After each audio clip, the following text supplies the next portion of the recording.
বন্ধুরা, ছোটোখাটো রান্নাঘরে আপনাদের স্বাগত। আজকে আমি বানাবো হাতে মাখা লতি।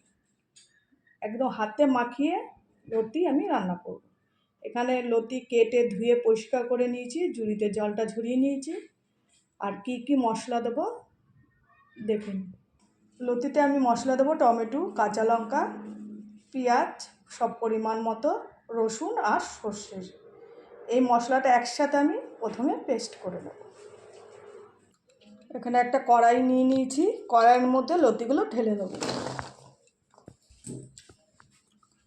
আর দিয়ে দেবো জিরের গুঁড়ো, লঙ্কার গুঁড়ো, হলুদের গুঁড়ো, সব পরিমাণ মতো।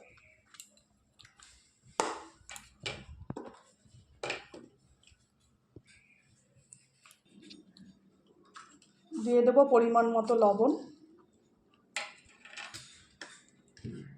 দিয়ে দেবো মশলা, যে মশলাটা আমি করে নিয়েছি।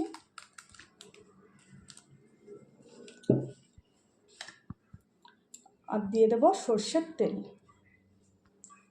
এই লতিটা রান্না করতে গেলে সর্ষের তেলই ব্যবহার করতে হবে, আর তেলের পরিমাণটা একটু বেশি দিতে হবে।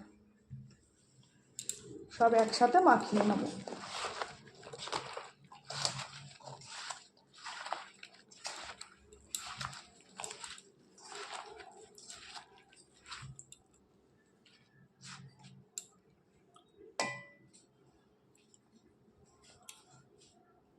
ভালো করে মাখিয়ে নিয়েছি। স্বাদের জন্য দিয়ে দেবো একটু চিনি। লতি একটু মিষ্টি মিষ্টি না হলে খেতেও ভালো লাগে না। আবার উপর দিয়ে দেবো একটু সর্ষের তেল।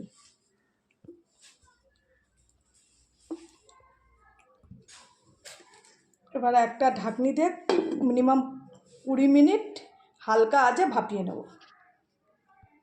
এদিকে গ্যাসের আগুনে আমি বসিয়ে দিয়েছি। 20 মিনিট হালকা আঁচে ভাপাতে থাকবো। আমি কিন্তু কোনো জল ব্যবহার করিনি। এবার ঢাকনিটা তুলে দেখে নেব। 20 মিনিট আমার হয়ে গেছে। দেখুন কত সুন্দর হয়েছে। এক ফোঁটা কিন্তু জল ব্যবহার করিনি, হালকা আঁচে লতিটা আমি ভাপিয়ে নিয়েছি। এবার একটু নেড়ে দেখে নেব।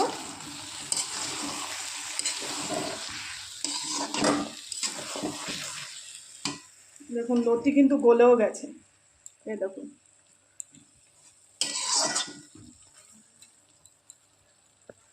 লতি প্রায় হয়ে এসছে। আর একটুখানি আমি নেড়ে চেড়ে তারপর নামিয়ে নেব। বন্ধুরা, লতি আমার হয়ে এসছে। এবার নামিয়ে নেব। নামানোর আগে ধনেপাতা কুচি দিয়ে নামিয়ে নেব।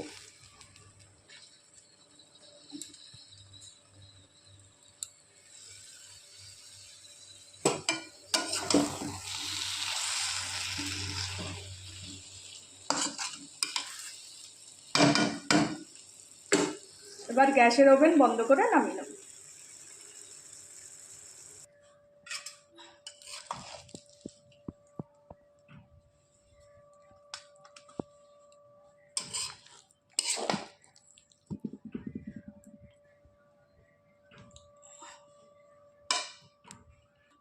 এরকম হাতে মেখে লতি রান্না করলে খেতে কিন্তু অসাধারণ লাগে। আর একটা লতিও কিন্তু একদম গলেও যায়নি, কত সুন্দর রয়েছে দেখুন। আস্তে আস্তে খেতেও কিন্তু ভালো লাগে।